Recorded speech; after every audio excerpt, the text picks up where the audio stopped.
Have you ever longed so deeply for someone that you wish they could feel your love, even when you're far apart?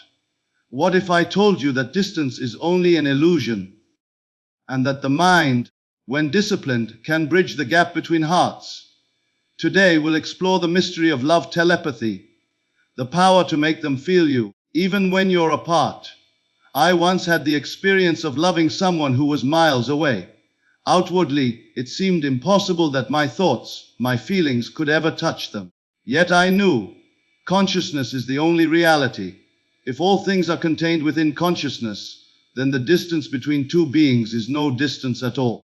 Have you ever wondered why you can think of someone you love, and in that very moment, they appear in your thoughts with such vividness that it almost feels as if they are beside you? The world calls it coincidence, chance, or intuition, but it is far greater than that. It is proof that distance is only an illusion, and imagination is the true bridge between hearts. I tell you, the only separation that exists is in the mind that believes in separation. The senses may persuade you that oceans divide you, that miles stretch between you, that circumstances conspire to keep you apart, but these are shadows, appearances only. In truth, consciousness is not bound by geography. It is not contained within the body. It is infinite. And if it is infinite, then the one you love is already within you, closer than breathing, nearer than hands and feet. In my own experience, I have found that imagination has the power to dissolve distance. I once sat alone, desiring to be with one who was far away. I could not see her face with my physical eyes. I could not touch her hand, yet I closed my eyes and entered the inner world, and there she was, vivid, real, alive. I imagined her speaking, laughing, looking at me with the same affection I longed to feel. I held her in my mind, not as a dream, but as a reality already established. And in that moment, the illusion of absence vanished. She was with me, as truly as if she had walked through the door. When you dare to imagine, you are no longer bound by what the senses report. The senses declare separation. Imagination declares unity. And I tell you, imagination always wins. For it is imagination that creates the senses, not the other way around. The eyes see only what the inner eye has accepted as true. The ears hear only what the inner ear has already allowed. Change your imagination, and you change what your senses report. To bridge the distance between yourself and the one you love, do not struggle outwardly. Do not send messages of fear, longing, or desperation. Instead, enter the silence. Become still. Close your eyes and see them with the inner eye. Feel their presence. Touch them with your heart. And above all, assume that they can feel you, that they are receiving the love you send. When you live in that assumption, you are building a bridge that no distance can break. Many people fail because they wait for proof. They ask, how do I know it worked? They want a sign, a word, a message from the outside world before they will believe.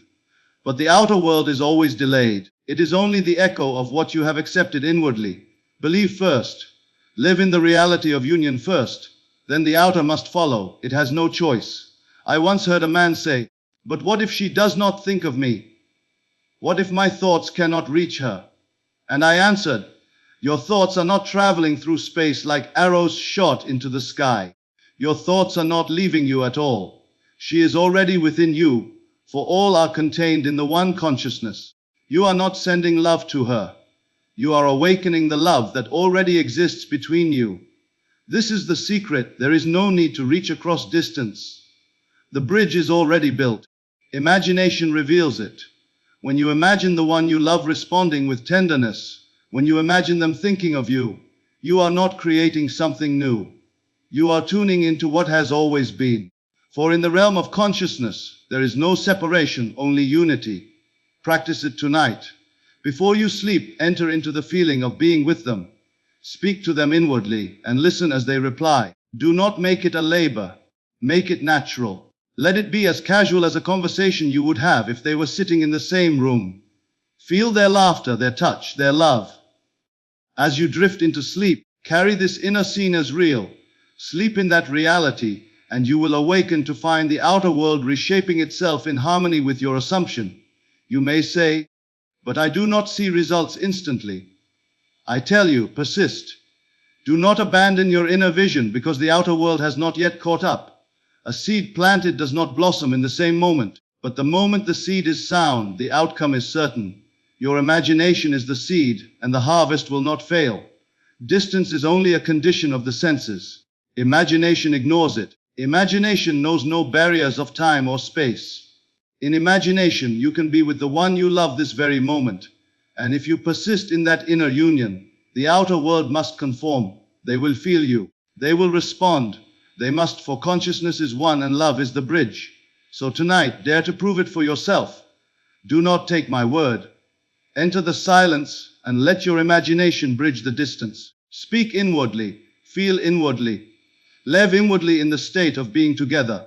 And soon you will discover that imagination is not only the bridge across distance, but the creative power that brings your unseen reality into visible form. I say to you, desire is never given to mock you.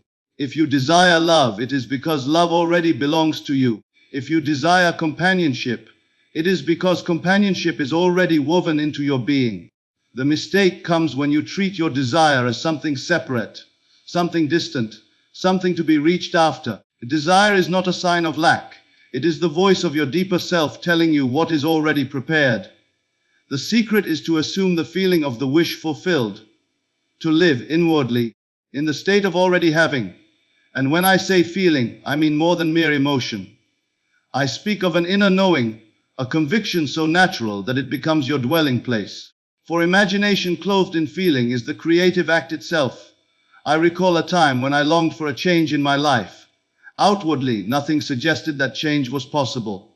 The facts contradicted it. The evidence of the senses mocked it. Yet I turned away from appearances and asked myself, what would it feel like if my desire were already realized? How would I walk? How would I speak? How would I think if the thing I long for were already mine? And I began to dwell in that inner state. I assumed the feeling, not for a moment, not as a fleeting daydream, but as a reality to which I returned again and again. And soon, without struggle, without force, the outer world rearranged itself to mirror the inner conviction. This is the great challenge, to ignore the testimony of the senses and to rest in the unseen. The world insists you must wait until you see proof. The world declares, believe it when you see it. But the law declares, see it inwardly first, and then you will believe. It is belief that brings forth the evidence, not the other way around. So when you desire to be loved, do not wait for a message, a call, a sign from another. Instead, assume that you are already loved. Feel what it would be like to fall asleep in the embrace of the one who adores you. Hear their voice calling you with affection. Let the inner scene be so vivid that it stirs you emotionally, and then carry that feeling into sleep. This is creation. This is the true prayer. Do not think for a moment that assumption is wishful thinking. Wishful thinking hopes, assumption knows. Wishful thinking waits, assumption lives in the end. Wishful thinking observes the outer facts. Assumption reshapes them. When you assume the feeling of the wish fulfilled, you are placing yourself in alignment with the creative power that brings all things into being. I have watched many test this principle. One woman longed for reconciliation with her beloved, yet she tormented herself with fear, wondering if he thought of her, if he cared, if he remembered. I told her to cease asking, cease doubting, and instead, to assume. I said, tonight, as you lie upon your bed, feel that he is with you. Feel the joy of reunion, the warmth of his hand, the sound of his laughter. Do not reach for it. Accept it as already yours. She obeyed. Within weeks he returned with words upon his lips that matched exactly what she had heard in imagination. Do you see? The world bends itself to your inner conviction. It has no choice, for the outer is nothing but the inner pushed out. If you persist in assuming the feeling of your desire fulfilled, the outer must conform. It cannot resist. But you must be loyal. You cannot assume one day and then doubt the next. You cannot say inwardly, it is done, and then run back to the outer world to ask, where is it? Faith is persistence in assumption. Faith is loyalty to the unseen. When you dwell in the end, when you persist in the inner conviction, you have already sown the seed. And the seed, by law, must bring forth fruit after its own kind. When you close your eyes tonight, do not fall asleep as the person who is waiting, longing, hoping. Fall asleep as the person who already has what they desire. If you want love, fall asleep as the beloved. If you want success, fall asleep successful. If you want reconciliation, fall asleep reconciled. In that inner act, you plant the seed. And though it may not appear instantly, it must grow, it must unfold, it must manifest. The senses will tempt you to abandon your vision. They will whisper that nothing has changed, that the outer world remains the same. But do not listen. Return inwardly to the feeling of the wish fulfilled. Live there, dwell there, abide there. For what you assume inwardly, you will one day experience outwardly. So I say to you, stop waiting. Stop postponing your joy. Dare to live in the end now. Assume the feeling of your desire already realized. Walk in that inner conviction as though it were the most natural thing in the world. For it is. You are not creating something new. You are awakening to what is already true in consciousness. And consciousness is the only reality. There is a language beyond words, a communion deeper than speech, a conversation that does not pass through lips or ears, yet it is heard more clearly than any sound. This is the silent communion of thought, the inner dialogue of imagination, where true telepathy is born. It is here, in the unseen world, that hearts converse across oceans, minds touch beyond distance, and love is felt without a single word spoken. You may believe that communication requires letters, calls, or the spoken word, but I tell you, all communication begins in consciousness. The inner conversation you carry on within yourself is the seed from which outer words and actions spring. Change your inner dialogue, and you will change what the world echoes back to you. For the world is only an obedient servant, reflecting the silent communion you persist in holding. I remember vividly a night when I desired to share my heart with one who was far away. No phone could reach her, no letter could arrive in that instant. Yet I closed my eyes and entered the silence. I pictured her clearly alive before me. I spoke inwardly, not with my lips but with my heart, telling her all the words of love that pressed within me. And then I listened. In imagination I heard her voice, tender and full of response. It was so real, so natural, that when I opened my eyes, I could hardly persuade myself that it had not happened outwardly. The next day she wrote me a letter, and in that letter she repeated almost word for word what I had heard her say in that inner communion. This is telepathy. It is not strange, it is not rare, it is not supernatural. It is the most natural act of all, for consciousness is one, and the barriers we call distance or separation are illusions of the senses. When you speak inwardly to another, they feel it. When you imagine their response, you are shaping their behavior. When you persist in silent communion, the outer must eventually reflect it. But here is the key: it is not enough to speak inwardly as though pleading or begging. You must speak from the end, from the assumption that the thing you desire is already so. If you long for reconciliation, do not inwardly beg them to return. Instead, in silence, imagine them with you, already reconciled. Hear them telling you they love you. Feel the warmth of their presence. Commune not with absence, but with fulfillment. For what you imagine with conviction is impressed upon the one you love, and they cannot resist the influence of that silent communion. Do not think for a moment that your inner conversations are private. They are not. Every word you whisper inwardly, every argument you rehearse, every scene you replay is reaching the other, for there is no barrier in consciousness. If you carry on quarrels within yourself, you will find those quarrels echoing in the outer world. If you dwell on rejection, you will experience rejection. But if you choose instead to persist in loving communion, hearing only the words you desire to hear, feeling only the tenderness you wish to feel, then you will discover that your outer world becomes the reflection of that inner dialogue. There are those who protest and say, "But I have imagined and nothing has happened." I say, you did not persist. You may have dabbled in the silence as a child plays with a toy, but you did not remain faithful. To persist in silent communion means to return again and again to the inner conversation until it becomes more natural than the outer facts. Speak to them inwardly as though they are with you, and in time they will be. I once knew a man who desired to attract back into his life a woman he loved deeply. Outwardly she had moved far away, and there seemed to be no chance of reconciliation, but he was taught the secret of silent communion. Night after night he closed his eyes and he spoke to her in imagination. He heard her laugh, he heard her say she missed him. He heard her confess her love. He never begged, he never doubted, he simply persisted in hearing what he longed to hear. Within a few months, she returned, and with words upon her lips that mirrored the very conversations he had carried out in the silence. Do you see the power? Telepathy is not effort, it is not strain, it is not forcing another to think of you. It is the natural outpouring of imagination clothed in feeling. It is silent communion, the inner marriage of hearts that knows no distance and no delay. So I say to you, test it for yourself. Tonight, as you lie upon your bed before you fall asleep, bring before your mind the one you love. Speak to them inwardly, hear their voice, tender and responsive.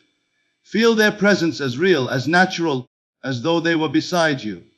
Fall asleep in that communion, and you will discover, sooner than you think, that the outer echoes the inner, and that what you spoke in silence becomes the very words you hear in time. There is no need to carry the weight of yesterday into today. There is no need to let the past, with its disappointments and doubts, dictate the pattern of your present or the shape of your future. The past is not fixed. It is not a chain binding you to failure. It is clay, soft in the hands of imagination, ready to be reshaped. And when you reshape it, you release yourself from doubt. For doubt is nothing more than the memory of what was. Most people live imprisoned by yesterday. They say, but it happened. I was rejected. I was hurt. I was forgotten. And because they insist on remembering the event as it was recorded by the senses, they keep reliving it, they keep rehearsing it, and they keep projecting it into tomorrow. Doubt grows out of this habit of honoring the facts of the past. But I tell you, the past is only imagination frozen. And if it was imagined into being, it can be reimagined into something new. Revision is the key. To revise is to take the memory of an event and see it, hear it, feel it differently. To revise is to enter into that moment again and change its outcome. Perhaps someone spoke harshly to you, leaving you with the impression that they did not care. In revision, you return to that scene, not to relive it as it was, but to reshape it. You hear their words of kindness instead of cruelty. You see their smile instead of indifference. You let the scene play out in imagination the way you wish it had been. And when you persist in that inner act, your mind records it as true. Doubt vanishes, for the new memory carries a new vibration, and that vibration attracts a new reality. I recall a time when I was faced with words of rejection. The pain of them pressed so strongly upon me that doubt rose like a wall, whispering that love was impossible. But I refused to bow to that whisper. That night, before sleep, I entered the memory again. I heard the same voice, but I made it speak differently. I heard words of acceptance, words of affection. I felt the warmth of the response I longed for. I repeated it again and again until it felt natural, until it felt true. And in the days that followed, the one who had rejected me returned with the very words of affection I had planted in revision. You see, doubt cannot survive when the past itself is healed. If your memories are hostile, your imagination will echo with fear. But if your memories are revised, your imagination becomes a wellspring of confidence. This is why revision transforms doubt. Doubt lives only in the story of what happened. Change the story and doubt dissolves. Some will say, but the past is gone, I cannot alter it. I tell you, the past exists only in your mind, and your mind is imagination. Each time you recall an event, you are creating it anew. You are reliving it. Why relive it with pain? Why not relive it with joy? Why not replay it with the outcome you desire? The moment you do, you have altered your inner world. And since the outer world is only the shadow of the inner, it too must shift. One woman once told me she had been humiliated by a man she loved. Every time she thought of him, she remembered the cruel words, and doubt poisoned her heart. I taught her revision. I said, each time that memory rises, change it. Hear him speak words of love instead. Replay it as though he cherished you. She obeyed. For weeks she persisted, until the memory no longer carried pain but joy. And then, as if the world itself bent to her new vision, the man came again into her life, but this time with kindness, this time with tenderness. The doubt was gone because she had transformed the past. Doubt is always an echo of memory. When you revise the memory, you silence the echo. Then faith grows naturally. You no longer struggle to believe because in your heart, the past has already affirmed the outcome you desire. You are no longer fighting against evidence, for even the evidence has been reshaped. Try it tonight. Take one memory that troubles you, one event that haunts you with fear or uncertainty. Close your eyes and replay it, but this time, see it as you wish it had been. If they ignored you, now let them notice you. If they argued, now let them speak with kindness. If they rejected you, now let them embrace you. Repeat it until it feels real, until you feel the relief of it. Fall asleep in that revised scene, and when you wake, you will discover that not only has the memory changed, but the outer world will begin to align with your revision. For revision is the eraser of doubt. It is the healer of the past. It is the art of reclaiming power over time itself. And when you master it, you will find that nothing is fixed, nothing is final, and everything can be redeemed by the creative act of imagination. Love is not something you must chase, nor is it something you must persuade another to give you. Love is not earned, bargained for, or won through effort. Love is assumed. The law is simple: assume the feeling of already being loved, and the world will echo it back to you. The law of assumption for love is the key to drawing into your life the relationship, the union, the affection you desire. Many believe they must struggle outwardly, convincing another to notice them, to think of them, to choose them. They spend their days searching for signs, wondering if the other person cares, and in that wondering, they perpetuate the state of lack. But I tell you, the law of assumption requires no struggle, no pleading, no outer effort. It requires only inner conviction. If you dwell inwardly in the state of already being loved, if you live as though the bond is already yours, the outer world must conform. When you assume, you create. For assumption, when clothed with feeling, is the creative act itself. To assume love is to live inwardly in the reality of affection, companionship, harmony.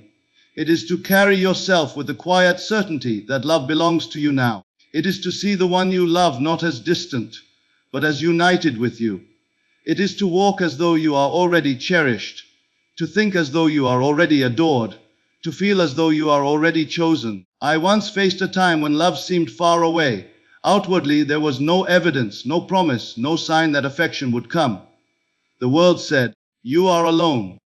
But I turned away from appearances and entered the silence. I asked myself, what would it feel like if I were already loved? If the one I longed for cherished me, what would my inner state be? And I began to dwell in that state. I assumed it, not as a fleeting wish, but as a daily reality. I spoke inwardly as though love were already mine.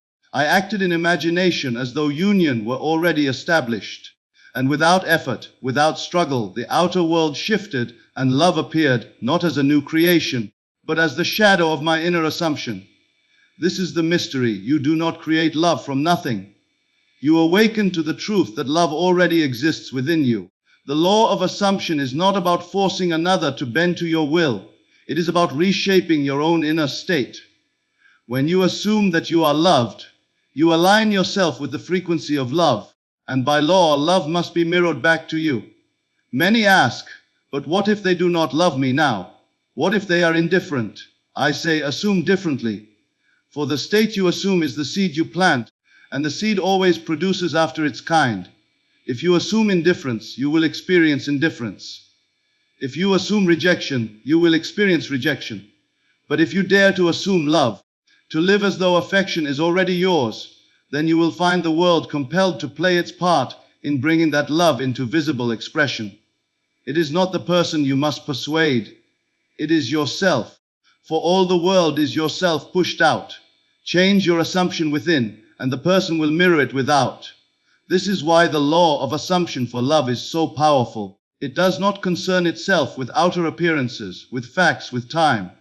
It concerns itself only with the inner state. The inner state is the cause, the outer event is the effect. Practice it tonight. Before you sleep, imagine the one you love beside you. Feel their presence. Hear their voice whispering words of affection. Let the warmth of their embrace fill you until it seems more real than the room you lie in. Do not treat it as fantasy, treat it as fact. Fall asleep in that assumption, and you will discover that what you accepted inwardly will harden into fact outwardly. One man once told me he had tried everything to win back the heart of his beloved. He pleaded, he reasoned, he sent countless messages, yet nothing worked. He was told to stop trying outwardly and begin assuming inwardly. He was told to imagine her already with him, to hear her say, "I love you," to feel the joy of reconciliation as though it were complete. At first he resisted, for his senses shouted that she was gone. But he persisted in assumption, night after night, until it felt natural. And then, in the most natural way, she returned, with the very words he had heard her speak in imagination. The law of assumption for love is certain. Persist in the inner state of being loved, and you must be loved. Persist in the feeling of union, and you must experience union. Persist in the inner conviction of companionship, and you must live companionship. The outer world cannot resist, for it is only the shadow of your assumption. There is a power within you far greater than any effort of the hands or voice. It is the power of feeling, the power of imagination, the power of love expressed inwardly and projected outward without movement, without sound, without distance. To send love energy telepathically is to tap into this power. It is not magic, it is not trickery, it is the natural law that consciousness is one, that thoughts and feelings are currents flowing through the unseen, shaping the visible world. Many believe that to express love, one must act physically, speak words aloud, or create signs of affection. And yet, long before any gesture, before any letter, before any meeting, the connection exists in consciousness. It is always first felt, first imagined, first experienced inwardly. When you send love energy, you are not sending it to a person as though they were separate from you. You are awakening the energy that already exists between you, you are making it tangible, and you are allowing it to flow freely into expression. I recall a time when the one I loved was far away. Distance made it seem impossible that my presence could reach them. Yet I knew otherwise. I closed my eyes and entered the inner world. I imagined them before me. I felt the warmth of their hand in mine. I felt their laughter, their joy, their affection, their longing, and I poured into that scene the entirety of my heart. I imagined them sensing my thoughts, feeling my love, responding inwardly to the affection I radiated. I remained in that feeling, persistent, patient, unwavering, and in time the outer world obeyed. They wrote to me, acted in ways that reflected exactly the love I had imagined transmitting. They felt me, they knew me. They responded not by chance, but because consciousness cannot resist the flow of assumed reality. You see, sending love energy telepathically is not about sending it across space as a signal. It is about awakening it within the mind and heart of the one you love. The distance is an illusion. They are already connected to you in the unseen realm, and the energy you project in imagination reaches them naturally.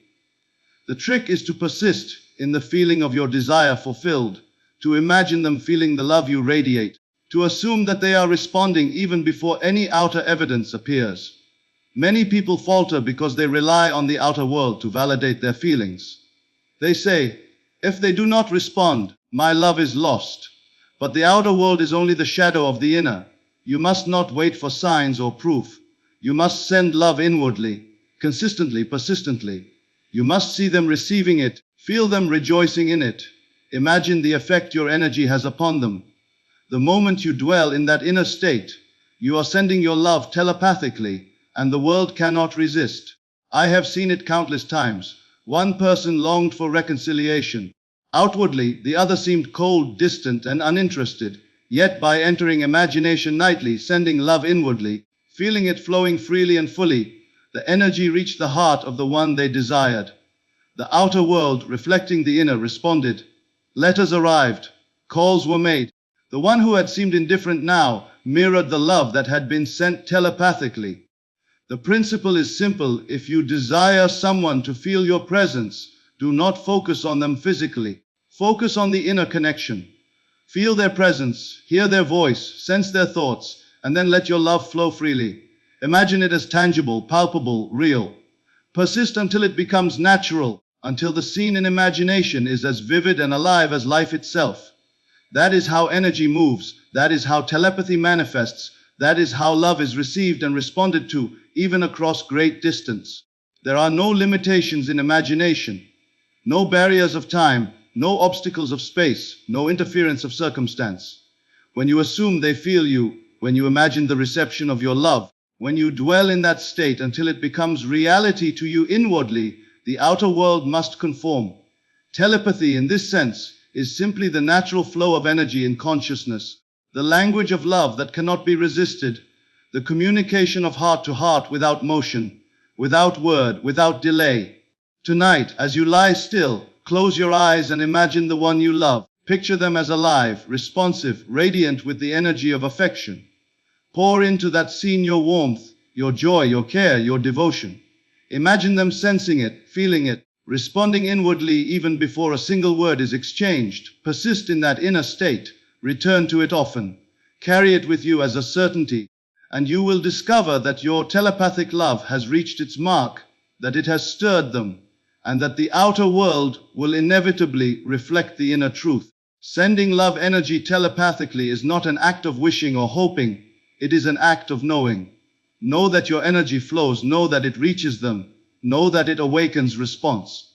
Persist in that knowledge, live in that feeling, and all that you imagine will manifest. Everything you experience in the world is a reflection, a mirror, a shadow of what exists within you. The outer world is never the cause of your circumstances. It is always the effect of your inner state. The love you long for, the success you desire, the harmony you seek, all are first formed in the fertile soil of consciousness. Until the inner seed is planted, nourished and matured, the outer will not respond. Most people lied as though the outer is primary. They say, if only they loved me, if only circumstances were different, if only the world were kinder, then I could be happy. And in that waiting, they remain powerless. They attempt to control the effect without understanding the cause. They try to chase, to push, to persuade, to struggle against the reflection. Yet the law is simple. Change the inner world, and the outer must obey. I remember a time when my desires seemed impossible. Circumstances appeared contrary, and the world presented obstacle after obstacle.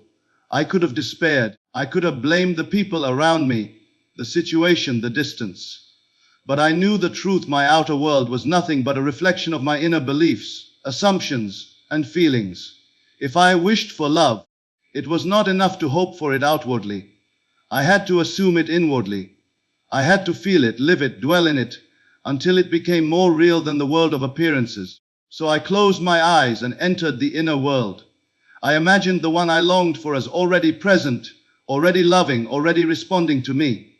I felt the warmth of connection, the joy of union, the certainty of affection. I did not ask for signs. I did not wait for the outer world to validate my feeling. I persisted inwardly, night after night, until the inner state became my reality. And then, as if the world had no choice, the outer reflected my inner certainty. They wrote, they reached, they mirrored the love I had assumed within. The principle is absolute.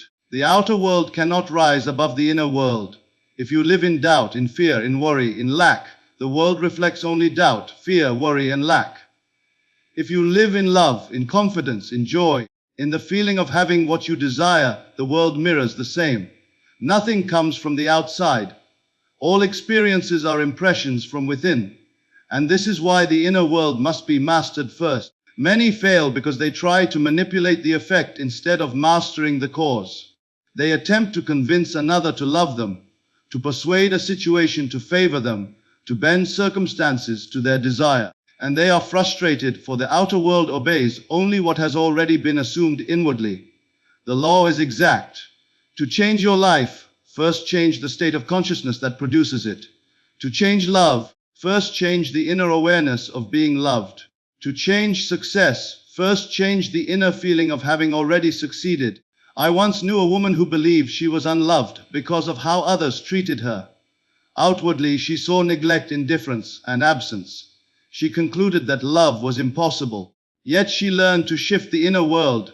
She entered imagination and assumed the state of being cherished. She felt the warmth of attention, the tenderness of affection, the joy of being noticed. She persisted until that inner state became natural, until doubt could no longer enter. And in time, the outer world reflected her assumption. People began to treat her with care, respond with kindness, and the love she assumed inwardly appeared in her experience. Do not think for a moment that this is coincidence. It is not. It is the law operating as it must. The outer cannot contradict the inner. The inner world is the only cause. The outer world is the only effect. Every joy, every sorrow, every relationship, every circumstance originates in the mind, in the imagination, in the assumption. Change the inner, and the outer obeys without question. This is why it is so important to discipline your thoughts, to cultivate your imagination, to govern your feelings. The inner world is like a garden. Plant seeds of love, joy, abundance, and they will grow. Water them with persistence and feeling, and the outer will bear fruit. Neglect them, allow weeds of doubt, fear, and lack to dominate, and the outer will reflect that neglect. Your inner world is your creative laboratory. It is the origin of everything you experience. Practice it now, tonight, before sleep. Feel yourself in the state you desire. Feel yourself loved, fulfilled, successful, connected. Imagine it as fully as possible. Persist in that inner feeling until it feels natural, until it replaces any doubt or lack. Let that inner state dominate your consciousness. As you drift into sleep, know that the outer world will begin to obey the inner law. Nothing can resist the cause you have firmly established within. Your inner world is the cause, and the outer is compelled to reflect it. Master the inner, and you master the outer. Accept this, and you will never again be at the mercy of circumstance, of distance, or of other people. All that you desire already exists within, waiting only for your assumption to bring it into manifestation. Faith is not hoping, wishing, or waiting for evidence. Faith is the inner certainty, the unwavering conviction that the unseen is real, that what you imagine and feel within will manifest without.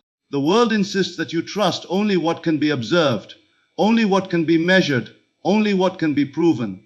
But the laws of creation operate differently. The unseen always precedes the seen. That which is imagined and assumed inwardly hardens into fact outwardly.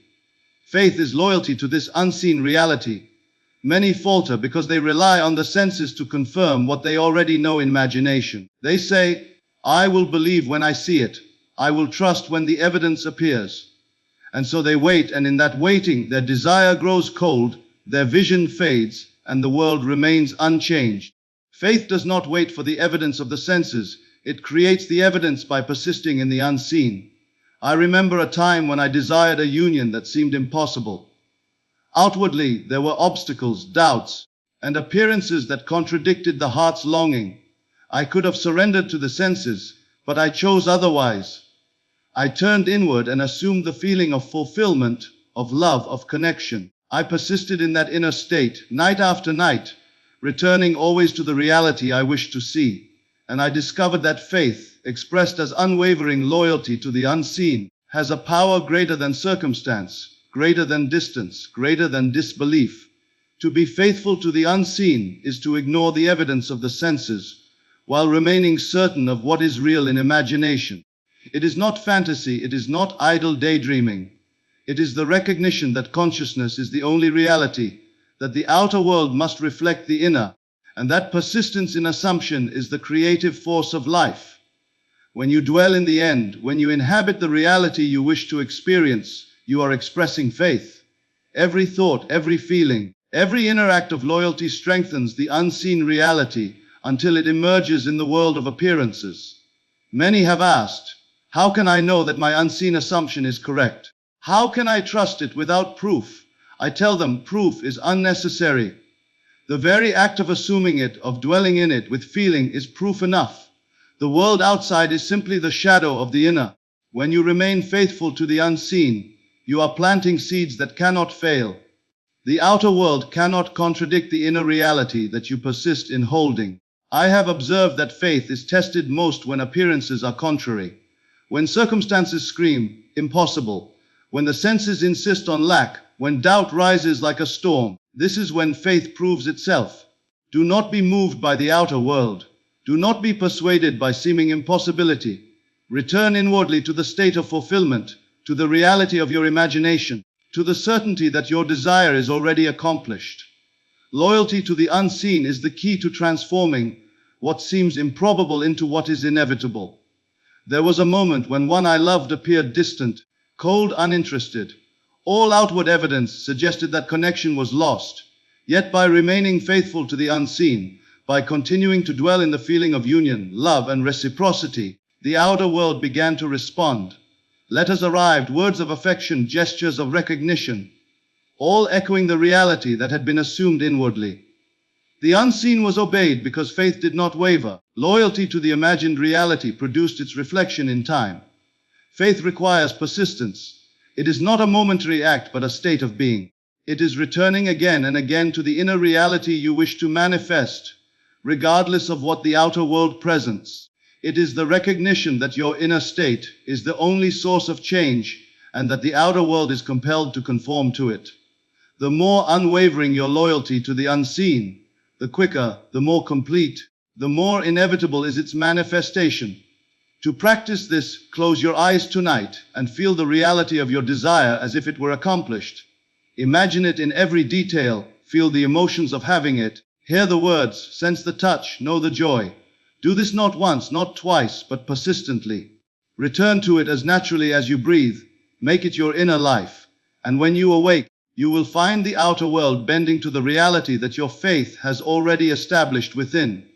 Faith is loyalty to the unseen.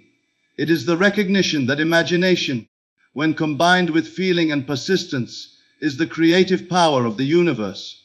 It is the inner certainty that your desires exist already, and that by living in that assumption, you bring them into the world. All manifestation begins in the unseen. All fulfillment arises from inner conviction, and all reality obeys the loyalty of those who have mastered the art of living in faith. And so, my friends, you now see the truth. Everything begins within.